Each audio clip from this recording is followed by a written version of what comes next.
Good evening, all. This is Animittu Chakraborty from Bengal Volunteers, and we are on Veritas once more.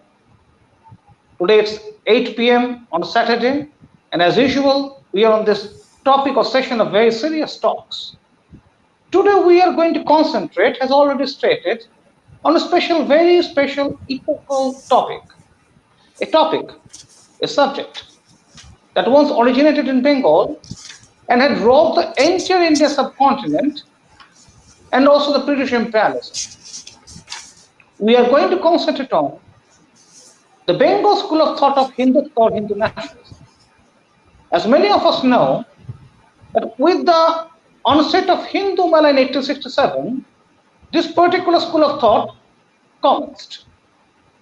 Later there was lots of evolutions. It later transformed into the masculine Hinduism and later to the revolutionary movements. But it must be stated that once upon a time, it played a severe role to shape the destiny of the Bengalis and also of the India. Why did it got trounced? Why has it been neglected? Shall be discussed upon, shall be contemplated on. And to do all these things, today we have a very special person with us.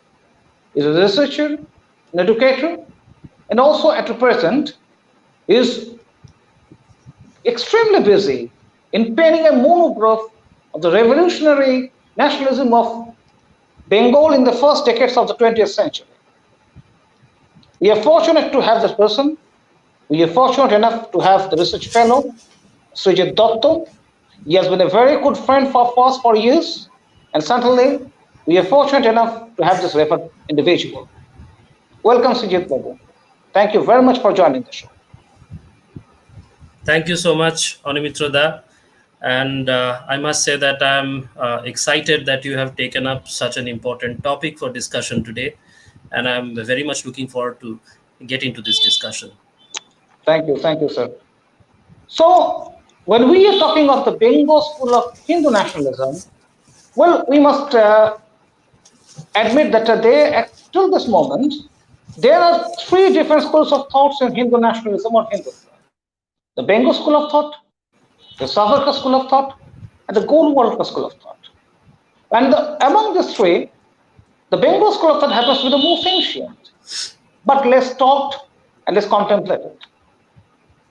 It's a matter of misfortune or tragedy that in the last 75 years, this school of thought has never been looked upon.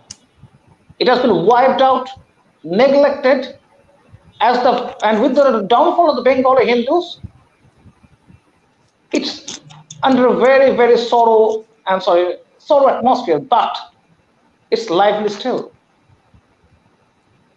And what's the greatest instance of its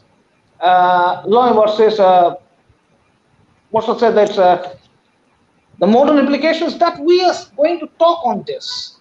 We are going to have a very serious talk on this subject. We would like to know why did it come up and what went wrong, and is there any place for resurgence? And since Sreejit Babu is working on a very rare work of mastery, since you must know and we all know that though there are manifold books of revolution movement in Bengali, there are hardly one or two in English, and is going to add a new version in this post-colonial and post-liberal world. That's most exciting. So I'd like to know from Sreejit Babu in the beginning, what do you think, what prompted, what urged the Bengal school of thought to come up in those decades of 1867 when the rest of India was almost staggering under a feudal system? Well, Animitra Babu, thank you for this question. I think in this particular historical point in time in which we are finding ourselves, it is very, very important, as you have already pointed out, to ask such a question. And to begin with, I think I should point out that this name that we are using for the subject of our discussion today, the Hindutva, the Bengal school of thought of Hindutva, is actually in retrospective. We are looking back in time, and therefore we are categorizing. And also the other schools of thought that you have pointed out have occurred. They have shaped later on, if we look at the historical progression of time. So when this particular school of thought called Hindutva emerged, it emerged historically in terms of an intellectual movement in Bengal, first and foremost. There can be many reasons that can be cited for the emergence of this particular school of thought in this particular land, in this particular province of Bengal in India, because the European uh, influence in politics, in economy, in education, in culture, all of these factors had reached a peak. And also, they had occurred in India for the first time in this particular province. Of course, there are other provinces in India, such as the Bombay Presidency and Madras Presidency, which had also seen a large and significant presence of the Europeans and especially the English, the British, from the very beginning. But for whatever reasons, in India, the influence was centered more or less from the beginning, at least from the perspective of British influence in Bengal. And perhaps for this reason, the British also chose Calcutta as the capital of the British Empire for a very, very long time of their rule in India. As we all know, that it is only in the first half, in the first few years of the 20th century, that they started thinking of moving the capital out of Calcutta, and that was finally effected um, only in the end of the first decade of the 20th century. So Calcutta happened to be the center of the British Indian Empire, British Indian colonial empire, for a very, very long time. And naturally, for this reason, Calcutta attracted a lot of attention in terms of politics, in terms of economy, in terms of whatever the British wanted to affect uh, through educational, cultural, and overall social changes in this country. And not to mention also the role of the religious missionaries, the Christian religious missionaries, who had also focused a lot of attention on Bengal, because they had been presence here. Their presence here in this particular province had been rather long. And in this case, not just the British, but all sorts of European nations had sent their religious missions in Bengal. And that's why we have seen the presence of the Dutch, the French, the Portuguese, and also, of course, the British in Bengal. And they had set up important centers of their religious programs, the main agenda of which was to convert people, to gain more and more converts. And therefore, like Calcutta, Chuchura, Srirampur, uh, these places which were around the river Bhagirathi or Hooghly, the main centers of British and other European Christian missionary uh, were set up. So the contact between the Europeans and the Bengalis had been much more intense compared to the other parts in India. And as a result, the Bengalis also came to realize certain advantages, I should say, in taking up the education and also the language that was emerging fast as a language of the officials, and not to mention the international sphere was also recognizing English as a fairly universal medium of communication. Bengalis realized the opportunities, the economic opportunities, the cultural opportunities lying in these factors, and they took hold of those opportunities in adopting English language and English education as early as they could. And I think in this regard, the Bengalis and then the Marathis and people from Tamil Nadu, especially from Chennai, the modern day Chennai, they were at the forefront, in with regard to adopting the English language and English mode of education. There is this particular, I would say, confusion in the mind of many a group, many individual who are interested in India's history, and in particular this particular period in Indian history, the late 18th century and early 19th to late 19th century, that it was only the English who had somehow uh, forced the Indians, forced the Bengalis, for example, to take up English language and English mode of education. But this is not very close to the truth. The fact is that the Bengalis and also, the other English presidencies at that time were very eager to take up English language and the English mode of education. We see that the Bengali elite, if I may use that term, of the early 18th of the early 19th century, uh, were trying to set up schools where English education, can be offered. And by English education, I mean the training in English language, communication skills, and also the training in history, geography, physical sciences, and life sciences. As a result of that, we see the setting up of the Hindu college. And there is also this misconception attached to the foundation of Hindu college that Raja Ram Mohan Roy took a very important role in setting up this particular education of institution of higher education.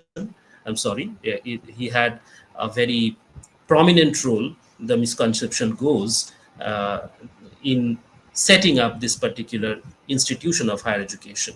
But the fact is that Raja Ram Mohan Roy had hardly any role to play in this regard, although he had taken initiative in setting up schools and educational institutions where English education would be imparted in other parts of Calcutta and Bengal.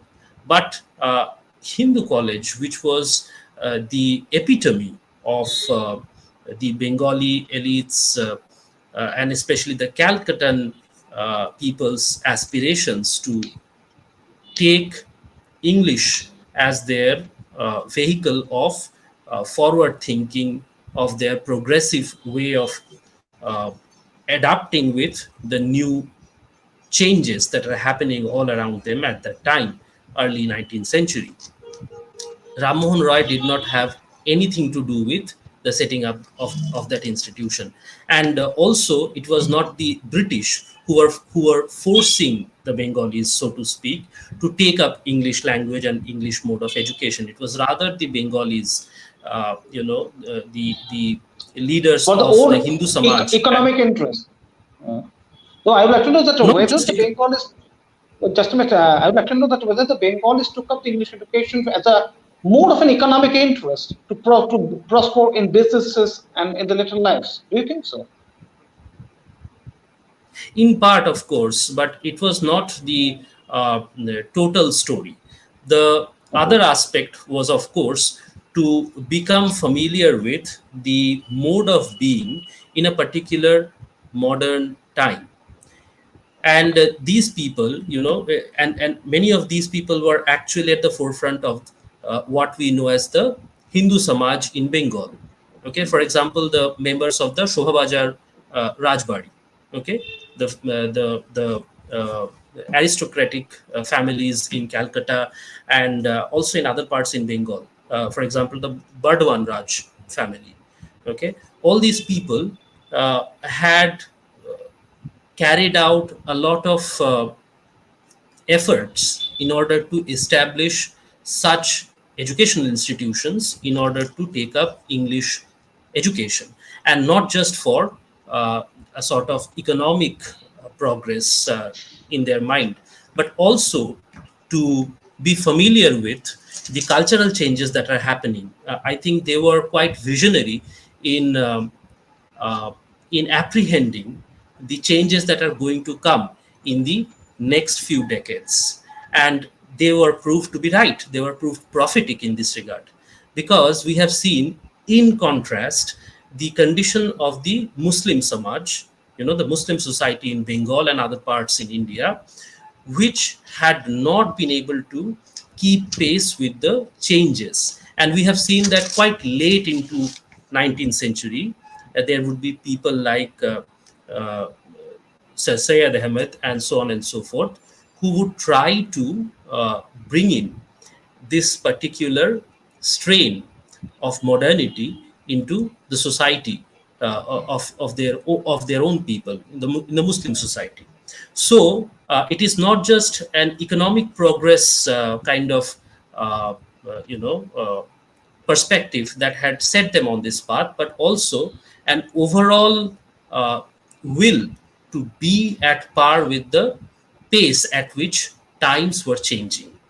So this is the reason why we should not have this confusion that the British had forced English education and the English language in place of the native languages like Bengali or Sanskrit, or even Arabic and Persian, for that matter, upon us Indians.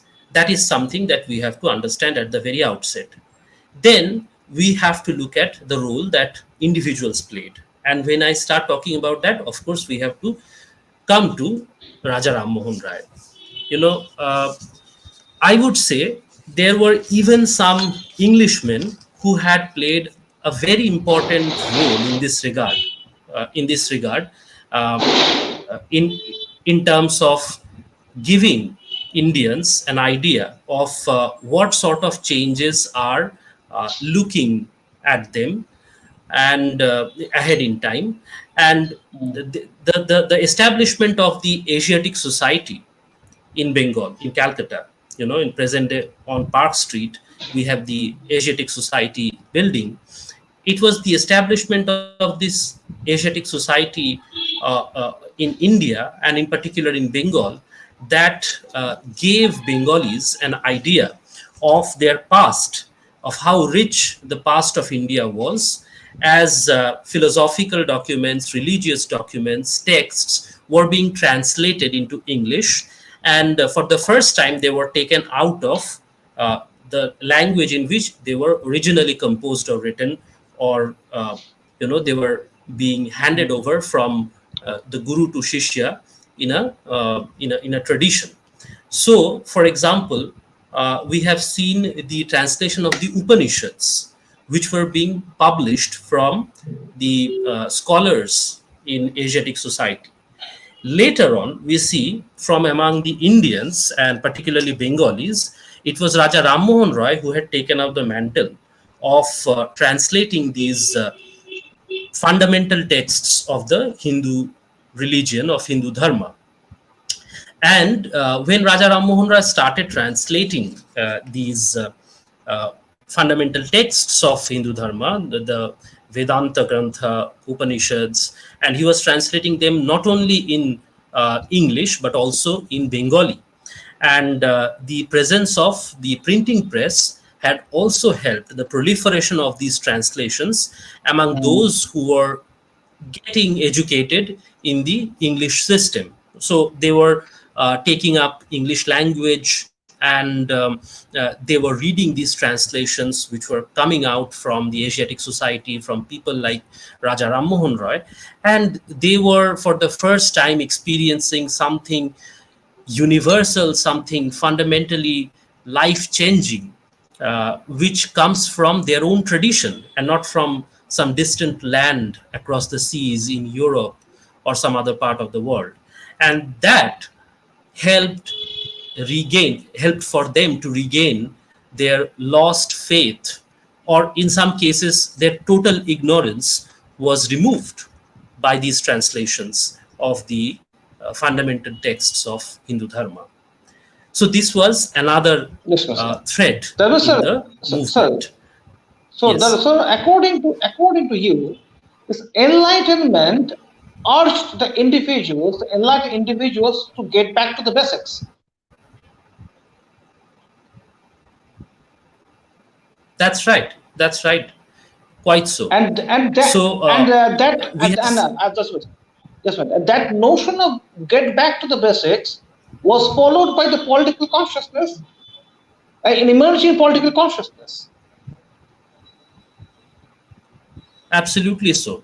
So immediately after Raja Ram Mohan Rai, we see the proliferation of organizational capabilities among Hindus in Bengal. So we know that Raja Ram Mohan Rai set up the Brahmo Sabha, which then became the Brahmo Samaj. The mantle was taken from Raja Ram Mohan Rai by Debendranath Tagore. And people like Debendranath Tagore, Rajnarayan Bosu, they were instrumental in making the Bengali Hindu Samaj realize the importance of organizational activity. Before that, Hindus were not adept at organization.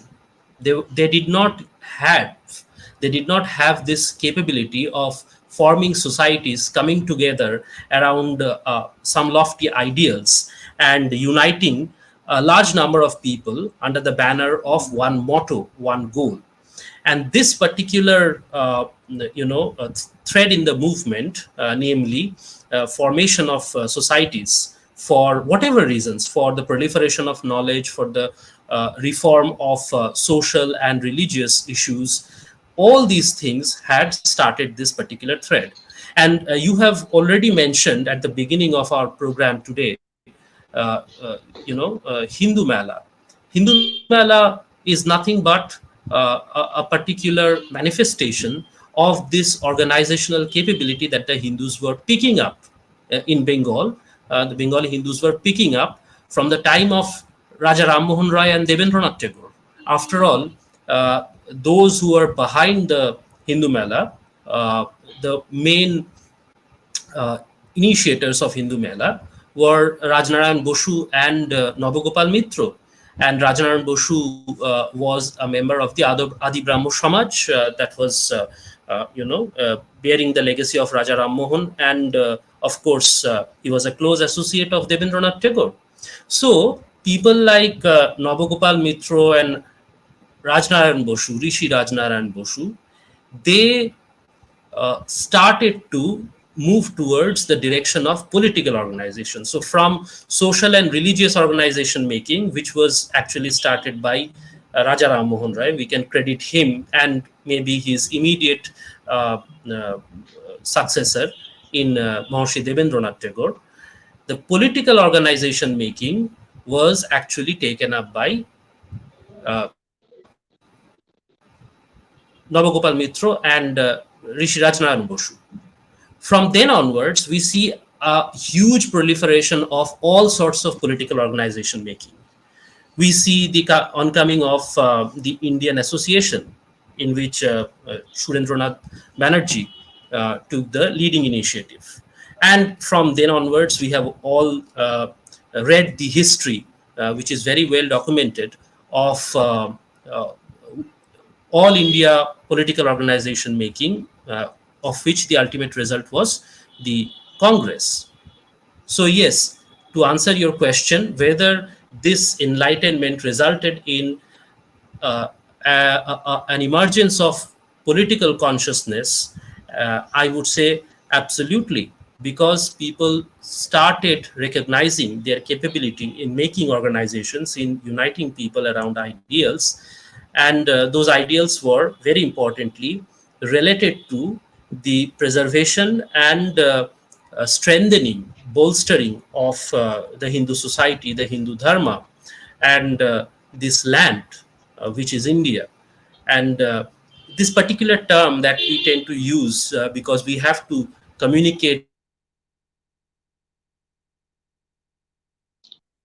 the historical Unfortunately, we think we have lost the link, but we shall continue to be in his support and we shall continue to wait for Sujit Babu. You're speaking so well. We have lots of questions till now. We have lots of something more to ask, and we are sure that we'll come back very soon. Welcome back, sir. Welcome back. Sorry, I think I lost you for a second. So Okay. what I was talking about is, we tend to use the term nationalism because obviously we have to communicate in English in forums like these. But the term that were being used by the Bengali society and the Hindu society of the time that we have been discussing, of the era that we have been discussing so far, early to mid 19th century, was Swadesh Sadeshikota. And Just Sadeshikota Bodh, Swadesh, all these terms are very well rooted in the linguistic and cultural consciousness of Hinduism of India, which is fairly ancient in time. And yes. therefore, there was no break in the consciousness. There was no sort of dual source of cognition. There was no cognitive dissonance in the mind of those people who we have discussed so far That is, when sir, they are you're talking telling. about. So there is no ambiguity. The direction and destination was very clear from the very beginning. Absolutely. So there was no ambiguity, there was no dissonance in their recognition of the fact that they are serving the cause of their samaj, their society, which is the Hindu society at large. And that was synonymous for them with the Swadesh, or the land, which would be Bengal and India at large. So that is the emergence of nationalism in a cultural and then political sense. So we saw how the religious and educational enlightenment, uh, from educational to religious and then to political consciousness, this particular movement had taken a concrete shape and nationalism had emerged. But Sujit Babu, I would like to know from you that when this change was coming from the social consciousness to a political consciousness, that was from the 1860s to 1870s and 80s, there was not social tension as of the confrontations or the riots, but even without this, there was a change into political transformations, consciousness. So, if I would like to know that what many contrary to our expectations and knowledge, we do little know that 1867 to 1905, this 38 years marked a relentless saga or an age of Hindu discourses in Bengal. A relentless, ceaseless. Okay.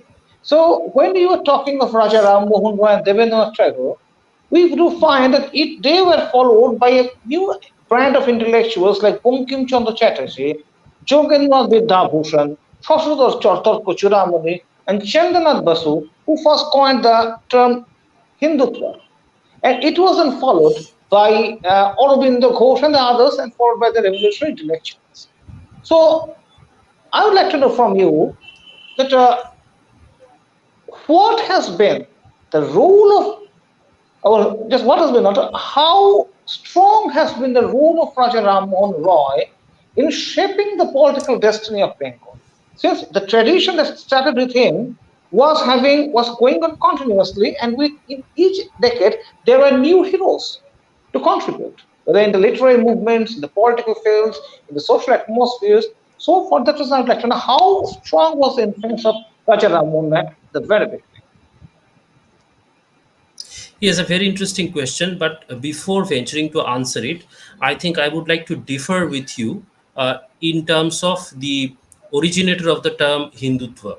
So you have rightly mentioned that Chandranath Bosu had Hmm. coined this term in his essay or in his book, Hmm.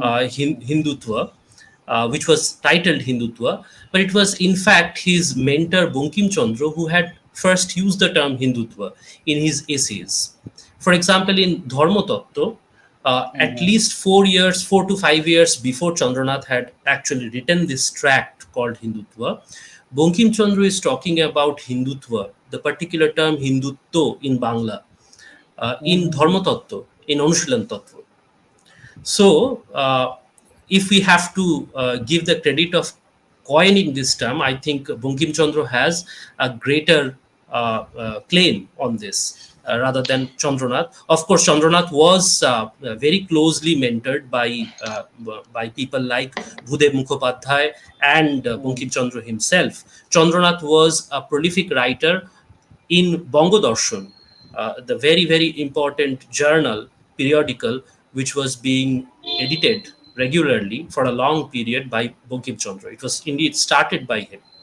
So now going back to your question of what was the extent of Raja Ram Mohan Roy's influence in shaping the political consciousness around Hindutva, I would say that it was mainly limited within intellectual efforts because at first you have to remember Raja Rammohn Roy had written this tract in Persian called Tuhfat ul Muwahhidin.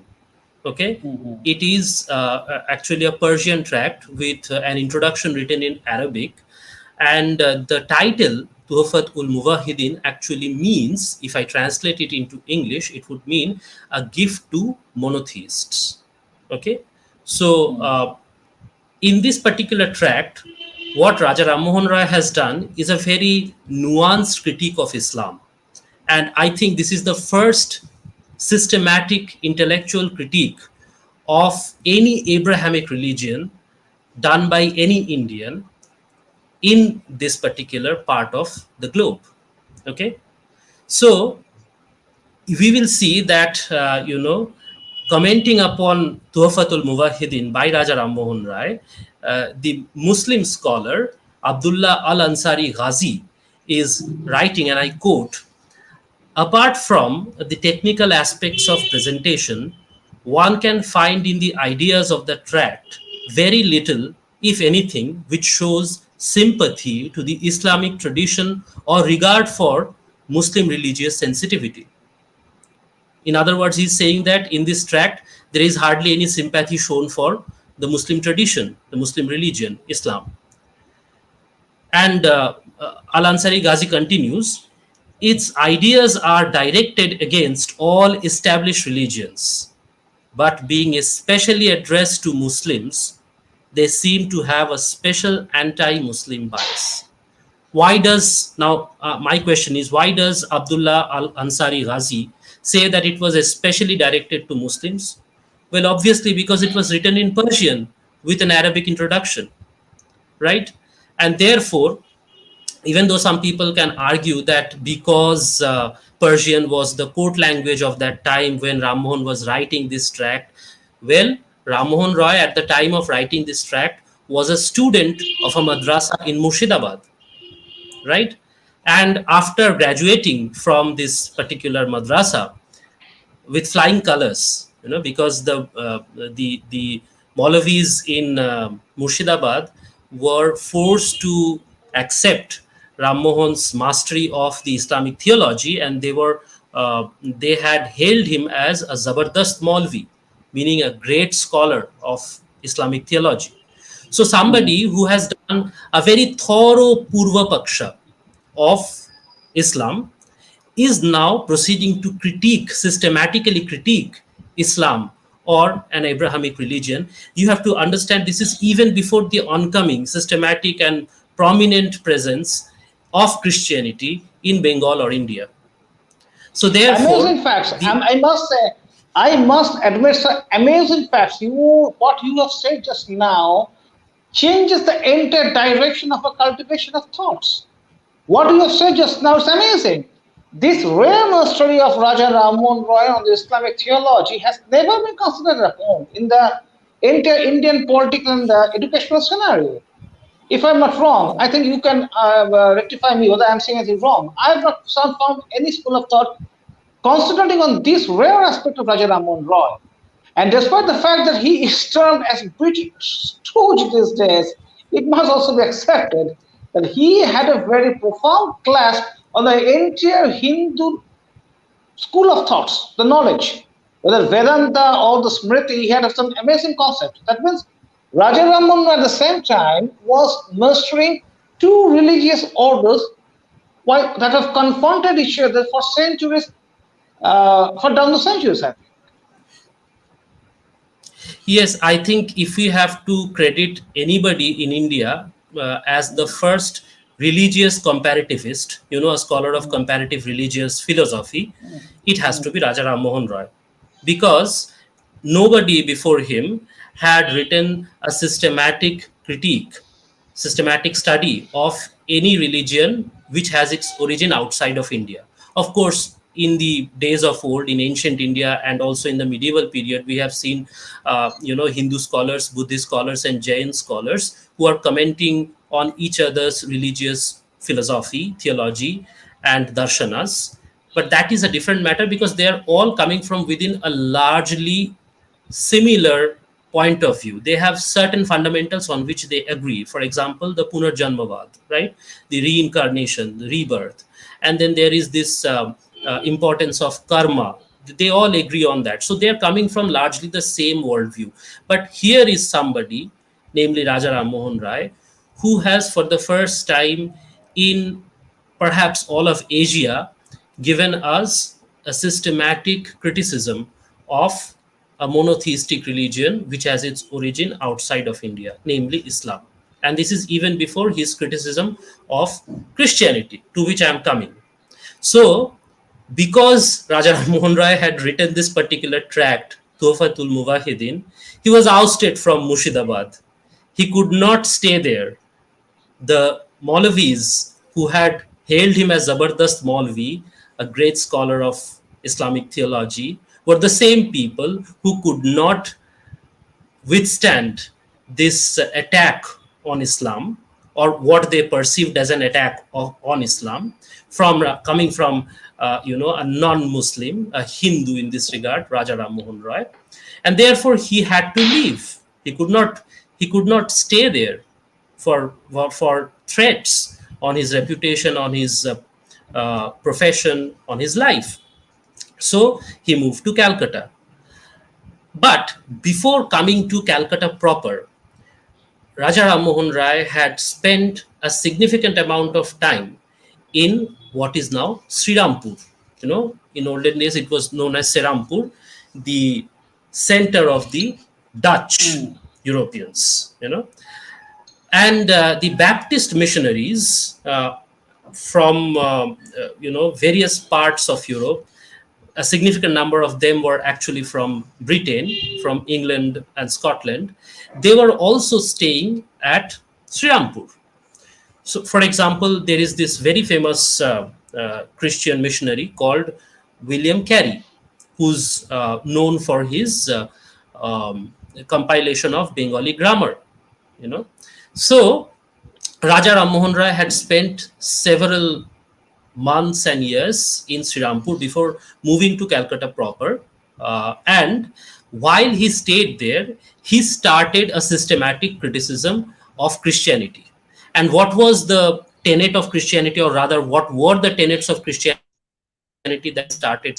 It was the Trinitarianism, which is a very, very fundamental theological tenet of Christianity, which says that the divinity in the Christian idea is actually threefold.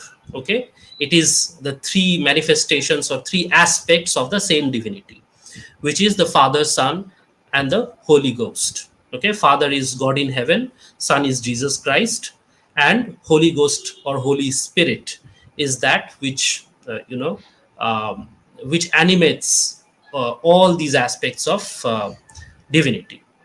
So Raja Ram Mohan Rai attacks this particular tenet, and it is a fundamental tenet of Christianity for which the Christian missionaries at Srirampur become angry with him. And again, the same predicament falls on Rai. He has to leave, because people started slandering him. His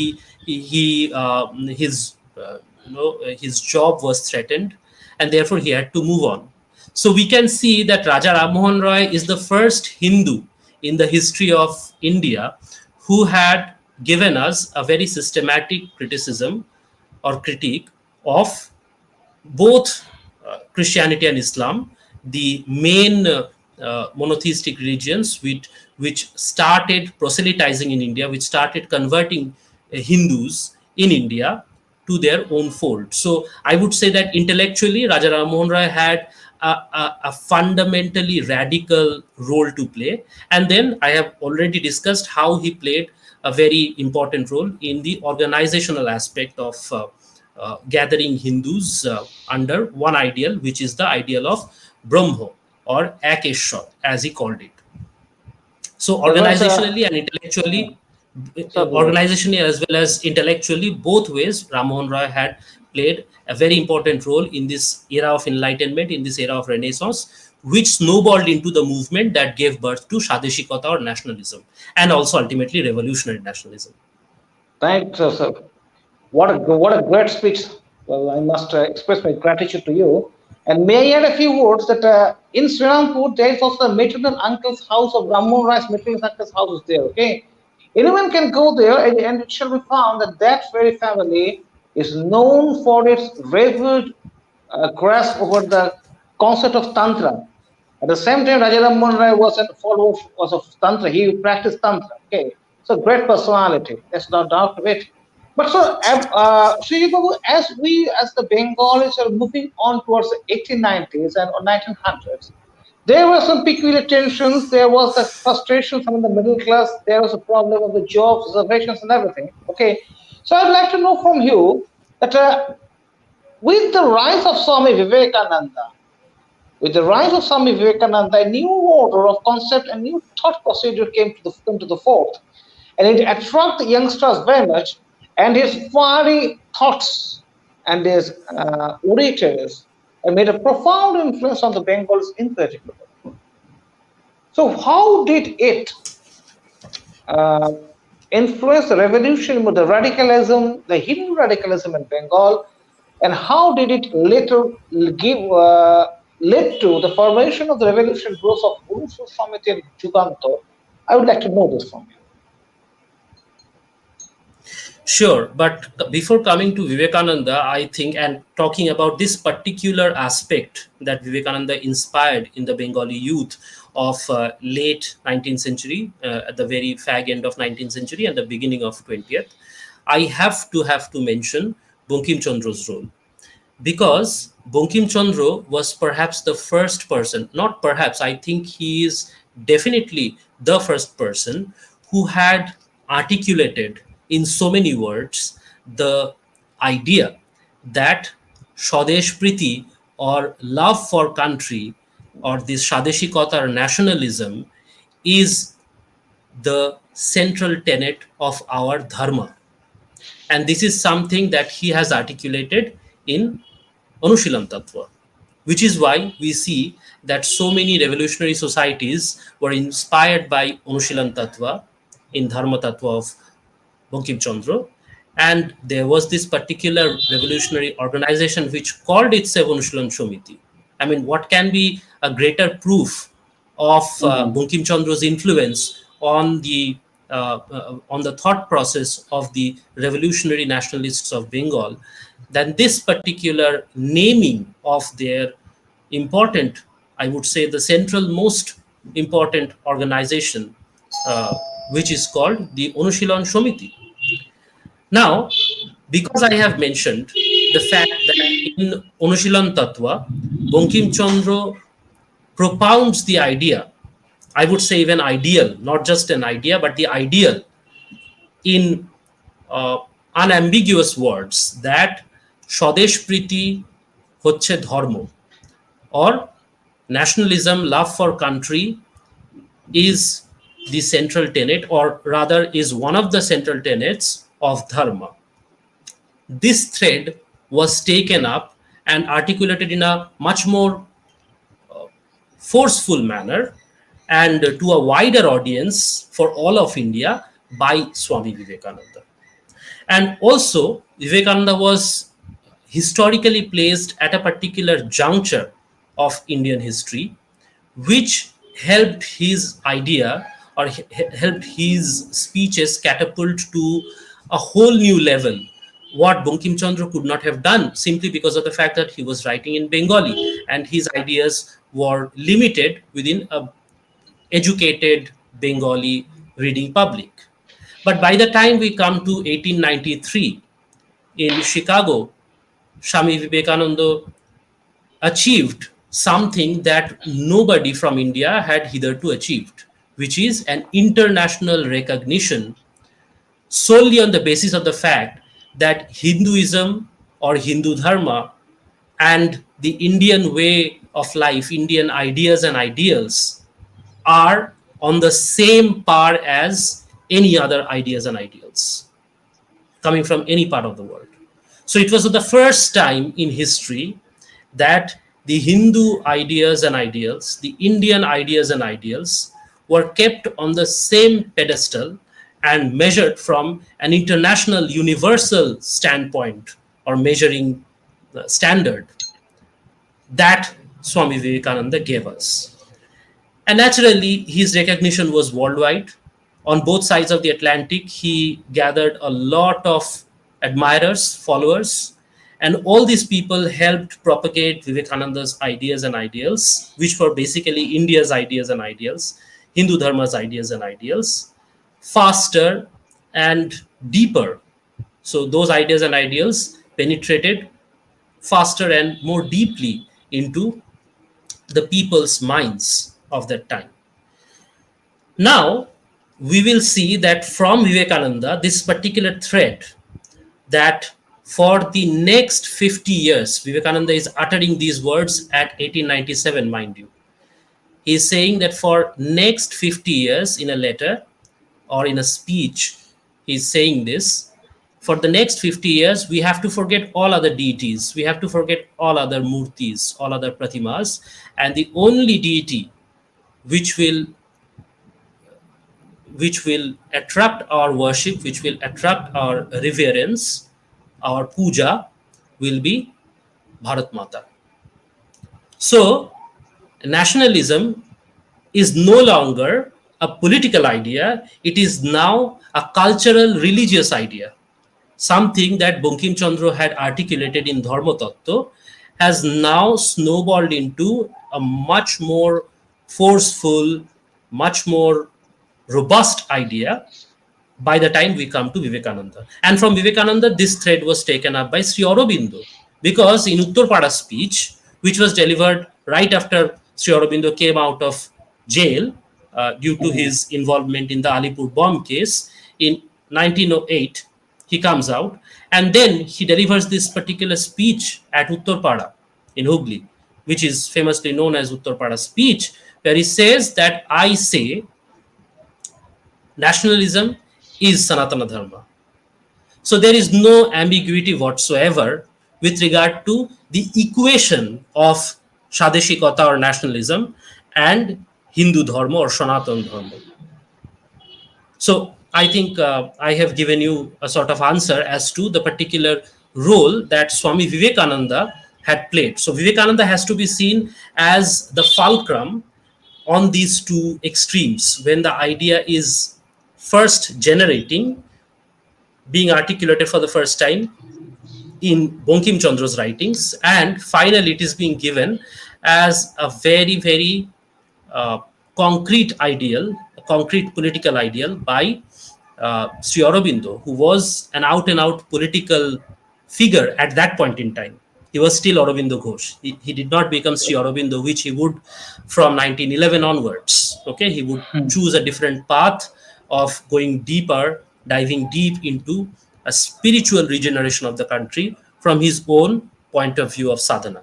But right after he comes out of the Alipur bomb case trials, we still have an intervening period when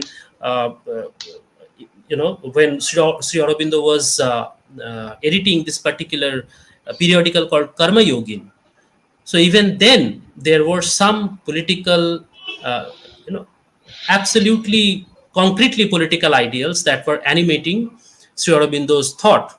And therefore, we can say that what had originated in Bankim Chandra's writings took concrete shape through Vivekananda in Sri Aurobindo's political ideal. Well, but it was also at the same time from when we see the emergence of Anusharan Samiti under the leadership of Pramodnath Mitro, it was also the same period following the anti-partition movement that Bengal was witnessing for the first time in the most modern sense, a huge ascension in the religious confrontations across Bengal. If we narrate the story that the name of Anusharan Samiti became very much known to all, it's not for its revolution activities, but for its participation in this 1907 Jamalpur riots, where the Hindus were first rooted out by the Islamists in the beginning, and it was later avenged by the Hindus, and the Purin Behedash's orders on the Dhaka Samiti cadres was to jump on the entire scenario and to serve the Hindus. So, at the same time, I would like to know that when the Bengal school of thought was taking a definite shape, did the religious confrontations and the uh, valor of the revolutionaries, the Bengali Hindu revolutionaries, make play a prominent role? Do you think so? It's in shaping. Do you think?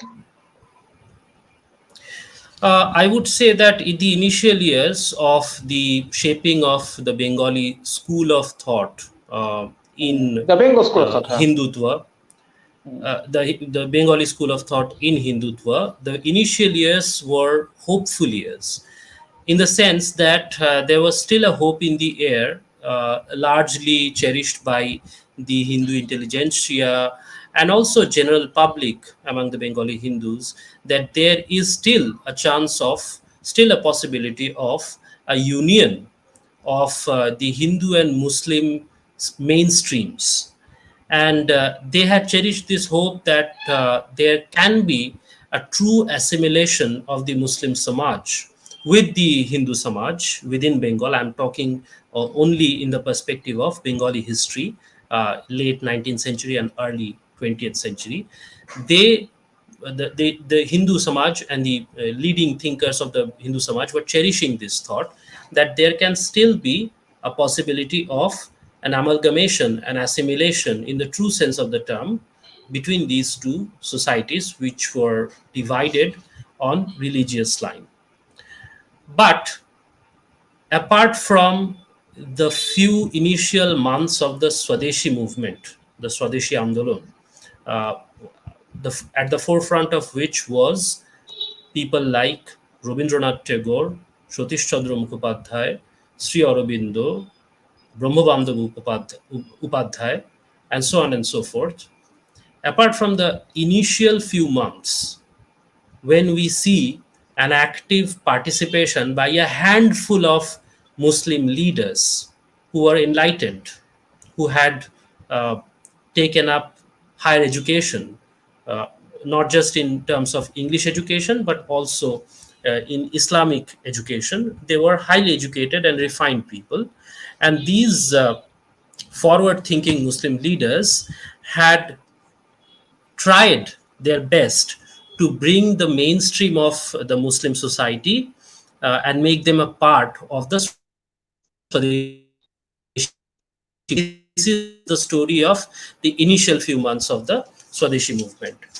This went totally and we see the riots of the kind that you have mentioned coming up in different parts of mainly eastern Bengal, uh, simply for the fact that the eastern part of Bengal had a Muslim majority. And the tensions that now came to the forefront were not, a first of its kind sort of incidents. They were already there. They had already been, simmering just below the surface, but now they were being brought out into the political arena because of the intervention of the Barelvis, because these people from the West, I mean, from the western part of India, not from West as in Europe or Western Asia, but people from western part of India, uh, Maulavis, would come over as missionaries, and they would spread their ideology of going back to the roots of Islam, because they thought that the Bengali Muslims were not really true Muslims. Okay, true Muslims within quotations. So, because these Bengali Muslims were basically largely converted from their erstwhile Hindu ancestry, from their erstwhile Hindu ethos, and they had been living side by side with the Hindus for generations, and simple people, basically the peasants and the people who are fishermen and boatmen and so on and so forth. These people used to observe a lot of Hindu cultural symbols uh, and a lot of Hindu customs. They used to observe all this. They used to practice all these things, and because of this, the West Indian, or rather, I should say, Muslims from the western part of India, because West Indian would be a completely different country altogether in the Caribbean. I think I should say that these Maulvis from western part of India did not consider these simple Bengali Muslims as true Muslims, and therefore they started sending missionaries. I have mentioned the Barelvis, and such missionaries started to radicalize the Bengali Muslims from this point onwards, late 18th and early 19th century onwards. Yes. Okay, but there had already been a strong presence of the Wahhabis in Bengal. So why was the need of Barelvis felt so strongly? Because you have to realize that the presence of Wahhabis was, of course, there, but such presences were highly localized, meaning Okay. there were certain pockets in Bengal, because Bengal is a fairly large province, and there were people like Titumir who had Mm, created a lot of menace because mm, of their Wahhabi Islamic radical nature in the mm, southern part of Bengal, in the uh, mhm, mid southern part of Bengal. Okay, mm, but in the eastern part of Bengal, far east and northeastern part, there were still these areas which were not penetrated by the Wahhabis as such. I'm mhm, talking about places like Dhaka, Mymensingh, Sylhet, and so on and so forth. So, in these districts of far eastern Bengal, the Barelvis started penetrating, and they started spreading their ideology like wildfire.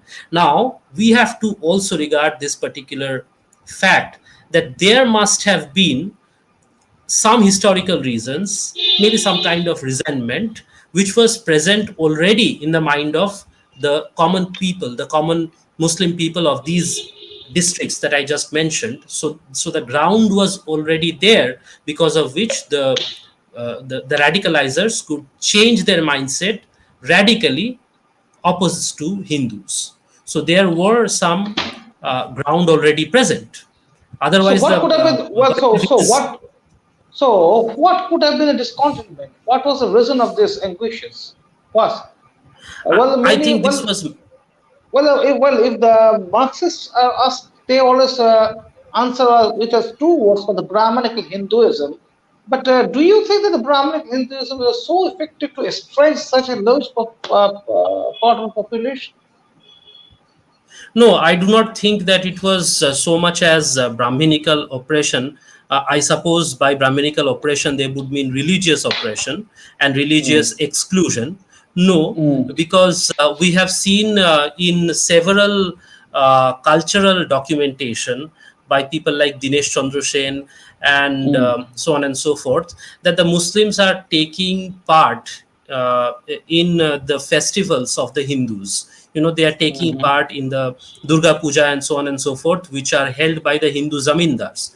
I think mm, the ground of resentment was mainly economic in this regard, because all these people were from the working class and very, very economically challenged classes. And therefore, whenever all these Barelvi preachers or whatever denomination of radical preachers came over to eastern Bengal and started preaching that they should not look upon their Hindu brethren as as their brethren, and because they have been observing many of their customs, they should shed those and become true Muslims. All these kinds of ideas were preached. There was also this instigation against the Hindus by the radical preachers that these people are taking up what is rightfully yours, economically speaking. And So this ground unfortunately, of resentment. So I think please, this ground please. of resentment was, primarily economic and not so much religious, as the Marxist historians would try to show. Well, unfortunately, it has got to accepted that at the same time there was hardly any missionary activity of the Hindus to Hinduize the entire populations and to do other things. So, Sujita, well, the next question would be that it was also the time when the Bengali revolutionaries were fighting a desperate battle against the British imperialism. It is also the time that when the Bengali businessman was having the largest share of productivity or affluence in all India scenario. But it was also the time that with the shifting of the capital from Calcutta to Delhi, Bengal presidency was about to fall. So, do you think that the Bengal school of thought of Hindu nationalism at this time also started to dwindle and failed to offer any strong resistance? Though there was the presence Yes, of Binoy Sarkar, yeah.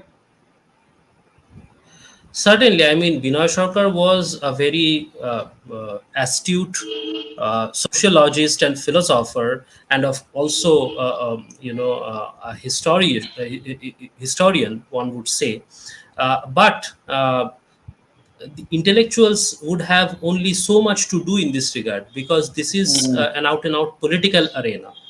And mhm, what you have pointed out in the historical incidents of shifting of the mhm, capital of the British colonial empire from Calcutta to Delhi is the is part of a process, is actually the culmination of a process which had started much earlier, from late 1890s, when there was already a talk of dividing Bengal. And the reason that was given outwardly was that it would help rule over this fairly large province from an administrative perspective. Okay, so from an administrative perspective, the British administrators said it would be beneficial, and it would add to the welfare of the people. It will be well governed if the Bengal province is cut up into such and such parts. And from late 1890s already, we have not even come near to 1905 October, when Bongo Bongo was declared, when Bengal was actually partitioned at the time of Lord Curzon. But from the time of late 1890s, there is a serious discussion among the British administrators why Bengal shouldn't be why Bengal should be rather partitioned, and such districts as uh, Kachhar, Shilchor, and even Mymensingh and Dhaka, Rajshahi, and certain places from the westernmost part of the Bengal province shouldn't be cut up and made into a separate province or a separate state, or added to some other provinces which are already existing, some pre-existing provinces.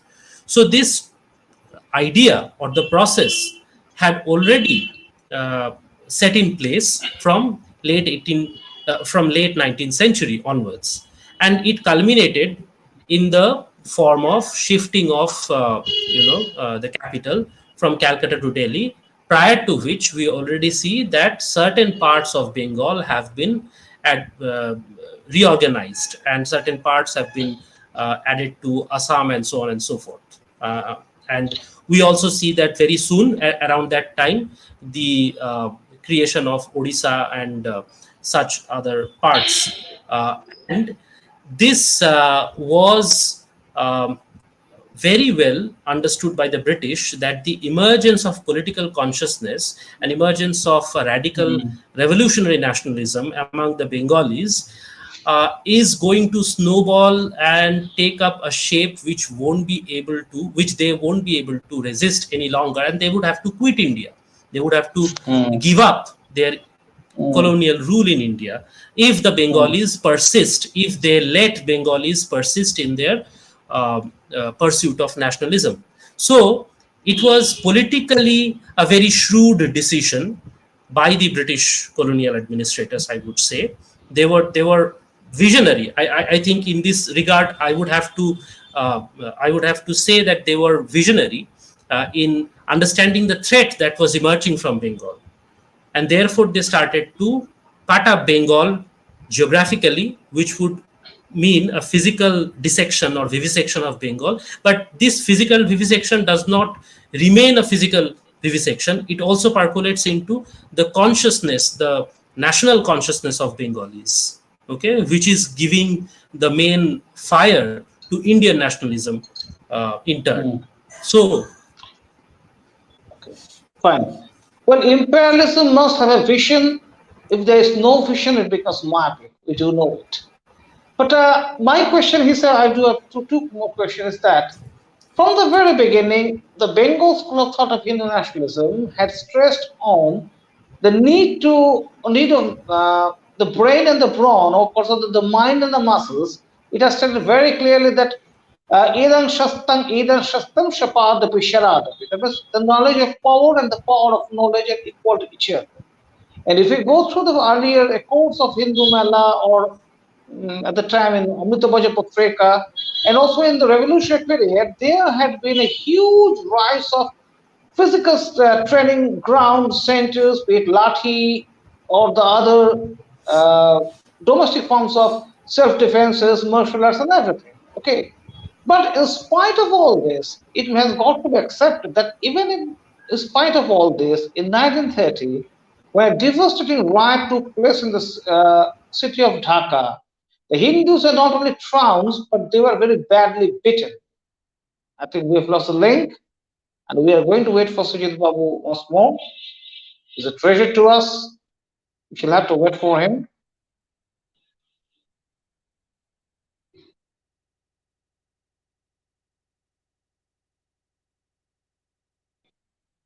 Well, we have been enjoying a very, very serious topic, serious talk. Ms. Sreejit has come back once more. Thank you very much, sir. We are just we are missing you very much. Just a minute, sir. Just a minute. Okay, thank you, sir. We'll get back. Yeah, sorry for that bad connectivity. Oh, that's not an issue, sir. It's not an issue. So we are unable to see the interface of yours. Can there be a relocation of the camera? Can you relocate the camera still to a certain extent? A relocation of the camera? Okay. Well, to see your interface. Is this better? I think we are just witnessing the half of the face. No?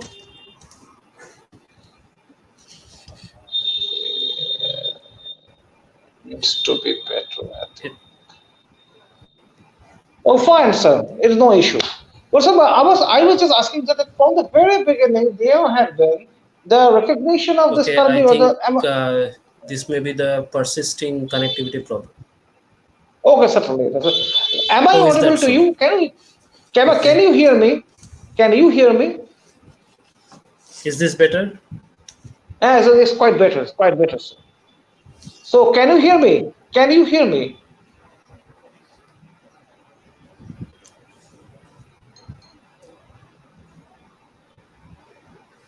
আপনি শুনতে পাচ্ছেন আমাকে? Oh, there's some serious problem with the connectivity, I think. But we had reached a very, very interesting point that When we were talking that in spite of giving stresses, giving importance or high significance on the cultivation of the muscles and the mind from the very beginning, by the Bengal School of the Hindu National School of Thought of Bengal, the Bengal School of Thought, by the 1930s, it was certainly a steady downfall. Yeah, definitely, it's fine. It's fine, fine, fine. Yeah. Thank Okay. you. Can you please repeat your last question?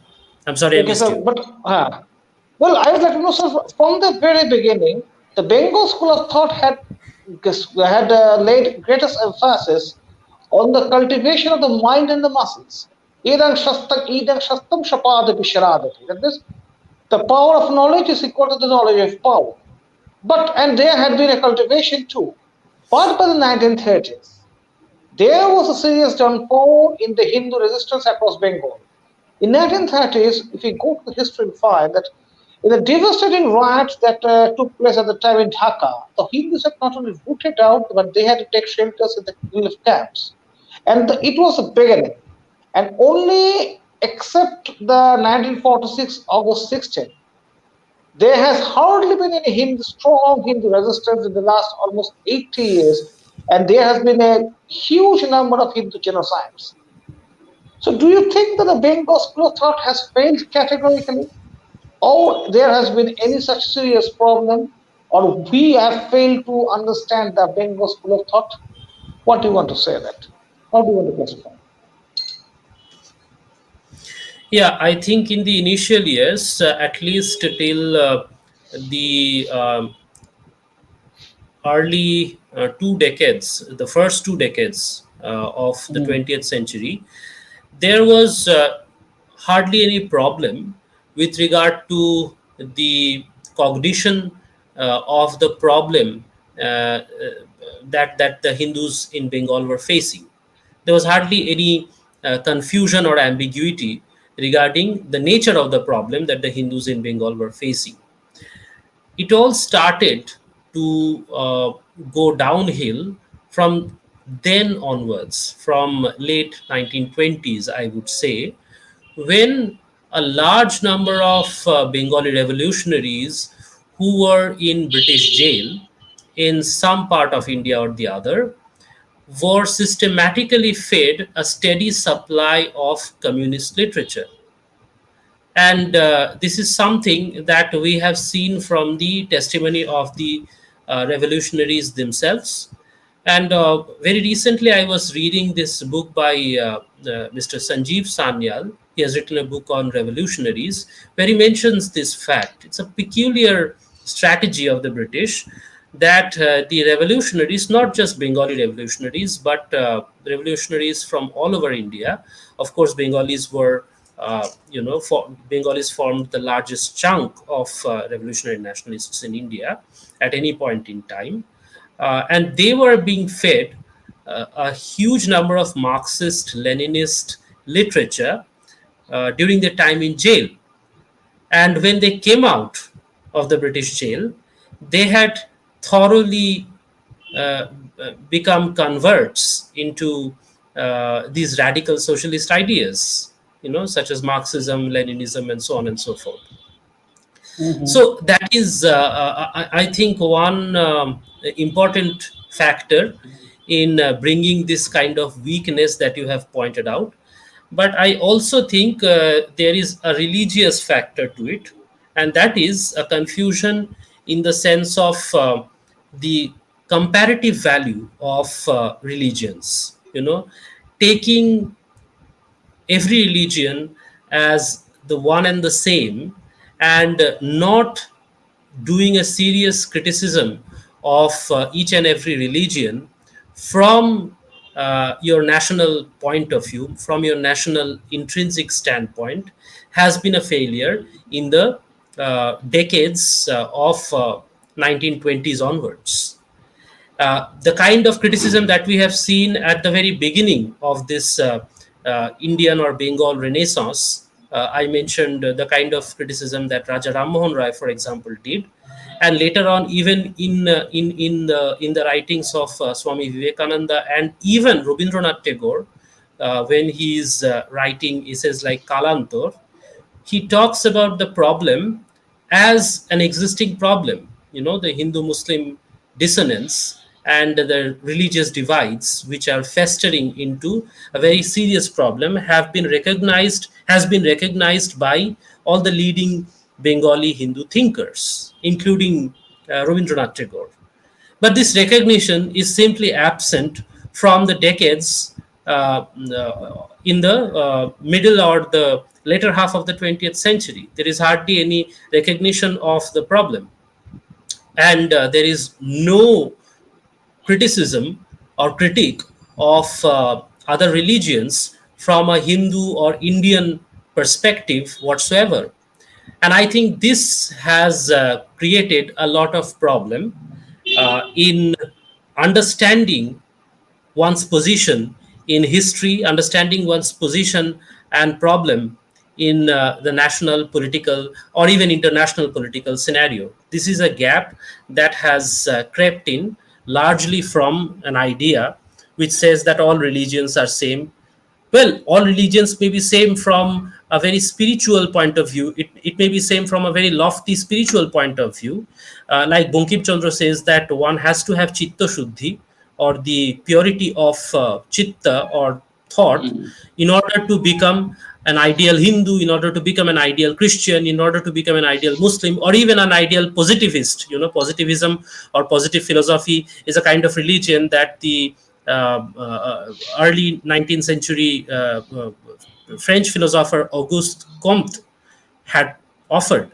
So, without going into that spiritual domain, when we are still in the Vyavaharika domain, or when the material and economic and political factors are dominating in our thought, we cannot simply say that all religions are the same. We have to have a comparative evaluation of each and every religion, each and every culture from our insider point of view, which is the Indian point of view, from the perspective of Indian ideas and ideals.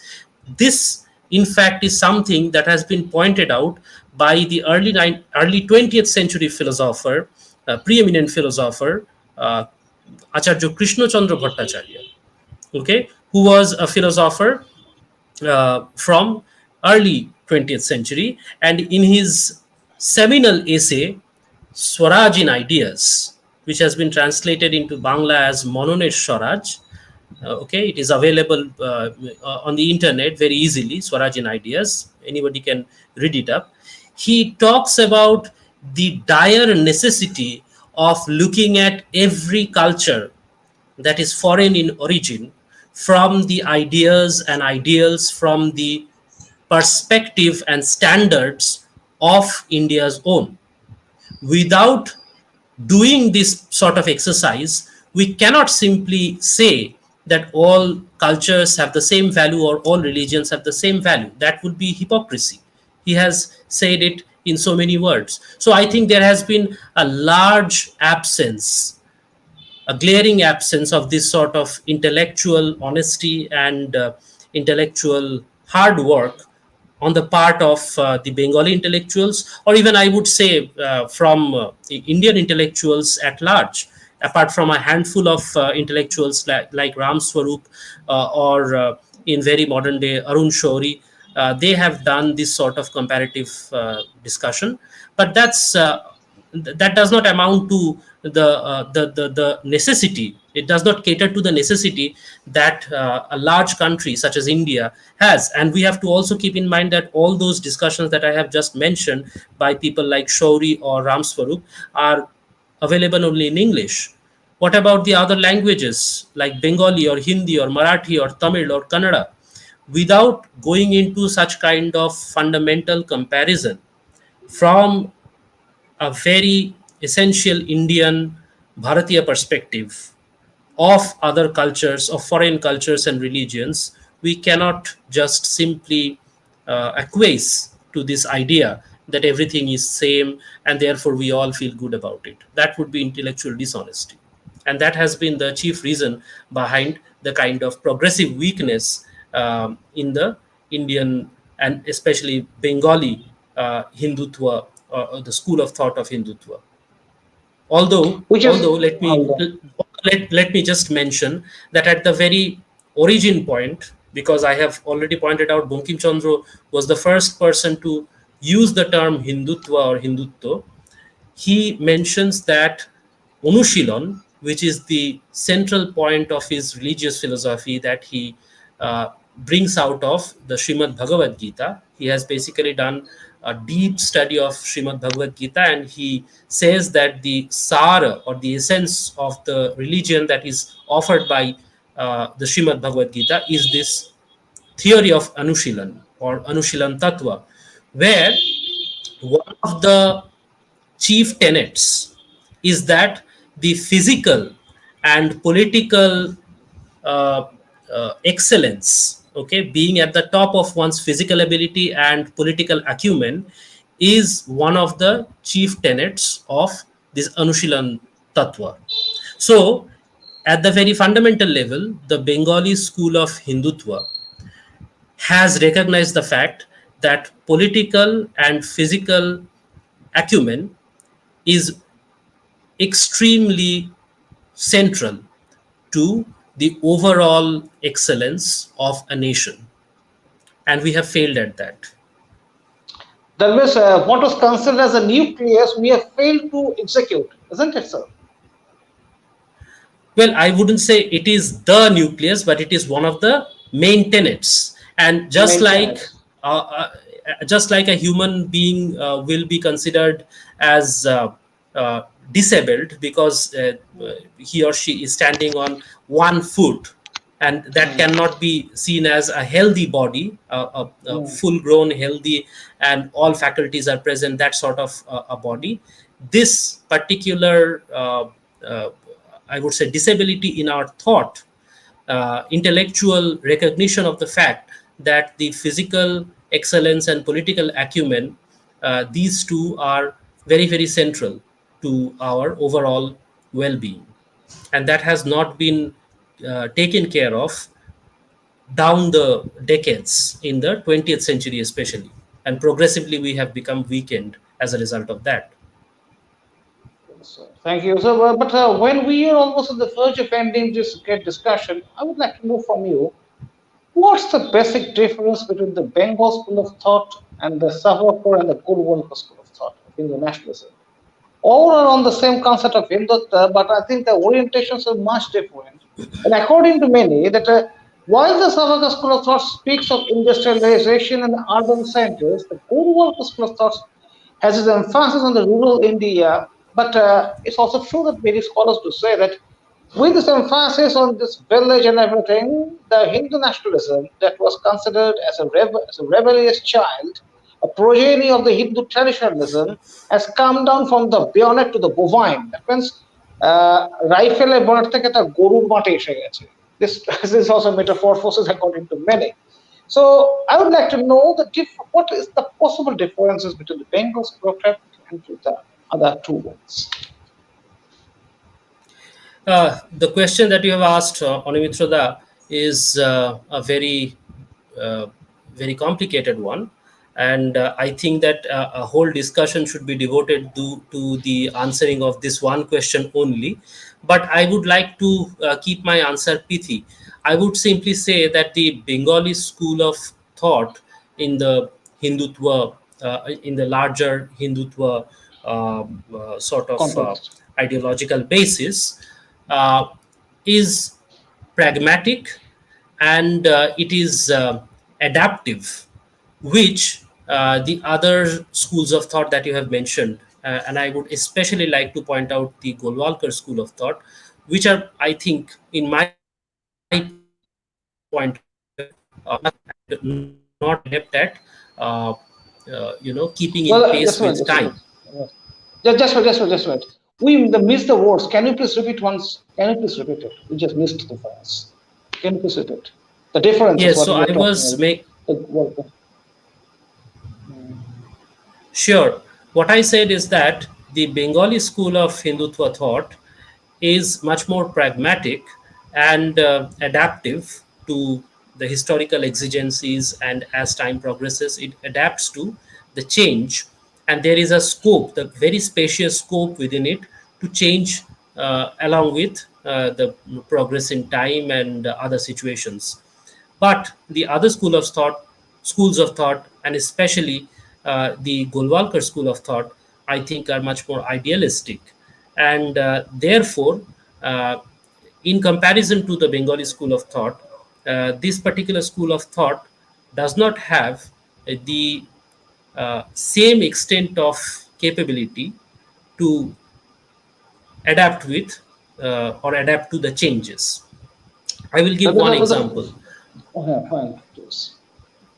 Yes. So when we talk about this particular comparison of cultures, when it comes to the Golwalkar school of thought, I think one particular ideology, that all religions are same, all cultures are the same, and the idea that anybody who comes under a geographical political entity, a nation state kind of a political organization, can be taken to be a sort of Hindu person, which is the outcome of what we are seeing in the present times discourse, is a result of this fundamental idea which animates the Golwalkar school of thought, which is all religions or cultures are fundamentally, ultimately the same. And interestingly, this comes from the religious legacy that Guru Golwalkar bears. I think the idea might have germinated with the guru of Golwalkar, who is Swami Akhandananda, a prominent disciple of Sri Ramakrishna. And from 1920 onwards, the time I was pointing out, from when this sort of progressive degeneration or weakening of the Bengali school of thought, or of Bengal at large, was happening, was also the same point in time from which the idea of Sarva Dharma Samanvaya, okay, Sarva Dharma Samanvaya, or all religions are the same, this sort of ideology had propagated in a very forceful manner from the Ramakrishna mission. Okay, and that thought has animated, or there is a huge possibility that it has animated the perception of Golwalkar, which has resulted into this more idealistic kind of outlook with the context of Hindutva. But I think this is not the case with the Bengali school. If we look at the fundamental texts of it, for example, Bankim Chandra's writings, also even Swami Vivekananda's writings, in Ram Mohan's writings, and also Tagore's writings, where there is a recognition of the fact that there is some substratum which is fundamentally Indian, and it has its intrinsic value as far as the Indians are concerned. We are not so much eager to uh, give these values or ideas or ideals which are Indian in origin, which are Indian in character, to other people. Of course, if they are open to it, then we are happy to offer it. But we are not militarily going to preach all these ideas and ideals. But there is uh, this identity of the intrinsic value of the ideas and ideals for Indians, and the fact that Indians would prosper if they adhere to these if they adhere to these Indian ideas and ideals, these values uh, only.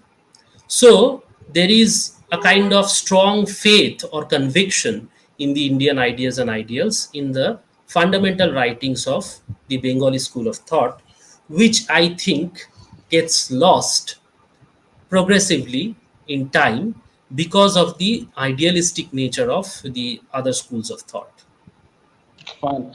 So my personal question to you, sir, do you think that the absence of this military virtues of Britain have complicated our interest or ruined our interest? You would have gone for the proselytizations or military style of preachings like the Jesuits. Do you agree to this? It's a personal question from me. You mean the absence of the Bengali school of thought of Hindutva? Yes, when we are talking that there is an absence of the military style of preachings in the Bengal school of thought, do you consider this as a vice or a weakness? Well, to a large extent, yes, because unless we have a recognition of the history that Bengal and Bengalis have contributed so much to the shaping of the social, cultural, religious, and political aspects of Hindutva. And let me spell it out very, very clearly that Hindutva is not an out and out political ideology. It is basically synonymous with Hinduness, and that Hinduness is at the core of being a Hindu or what it means to be a Hindu. And this is being repeated time and again by people like Ram Mohan, Devendranath, Bankim Chandra, Swami Vivekananda, Sri Aurobindo, as well as Rabindranath. This has been repeated time and again by all these thought leaders of the Bengali school of thought, that at the core of one's life as an Indian, the Hindu way of life, the Sanatana way of life, is what defines that kind of existence, and that provides the anchor or identity for these people who are Indians. The absence of this history or the recognition of this discourse from our mainstream textbooks, from our day to day discussions of politics and society and religion in the newspapers or the periodicals and the news media, the electronic media, is heavily responsible for the loss of this discourse. And unless this discourse can be brought back in a very prominent manner, it's not going to be enough if it is still staying in the sidelines. It's not going to be enough. It has to be brought to the center of the discourse if we have to have any chance or any possibility of surviving. So this So is with where it has come to be. so with this, we do come to a logical conclusion of this session. We have come across very, very large, amazing facts as stated by Sreejit Babu. We have heard of Raja Ram Mohan Roy's strong criticism of the Mosaic religion of Islam. We have come across the eruditions that have been propagated, that have been presented by the Bengali stalwarts of the 19th century, even 20th century, and we have also discussed what has led to the declination, what can be the result if if this perspective doesn't come to the central point of discourses. It has been a wonderful discussion. It's a very prominent discussion since Bengal School of Thought. To discuss on it had been my uh, thinking for longs of days, and once I got hold of Sujit Babu, I decided to make it up. Hope you all enjoyed this discussion and the decisions. We have discussed with sincerity and severity of all the aspects of Bengal School of Thought, that has come to an end. Sorry, come to an end.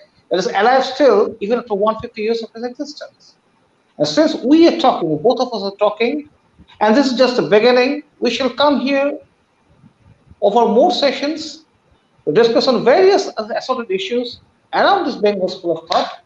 We must say the Bengal School of Thought lives on, and we shall continue to provide the intellectual vanguards, leadership of intellect to the Bengali Hindus, and to safeguard the existence of the coming years.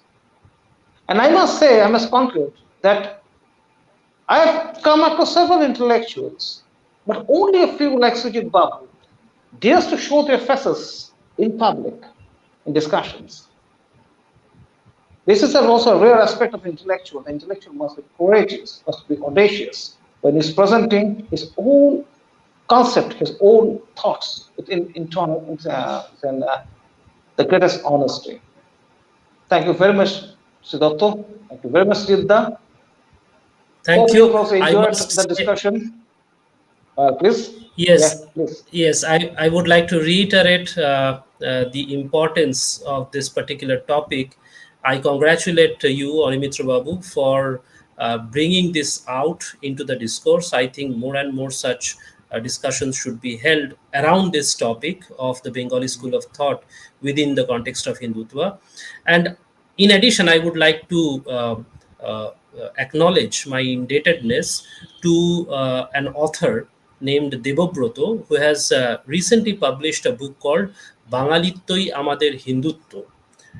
And this particular book, published from Tuhina Prakashani, is a veritable mine of information with regard to the Bengali school of thought and the entire history of the Bengali uh, people in the context of the present day problems that it faces. So, thank you once again, Animitra Babu and Veritas, Bengal volunteers. I wish you all the best. Thank you. Good night, everybody. Good Namaskar. Good night. night.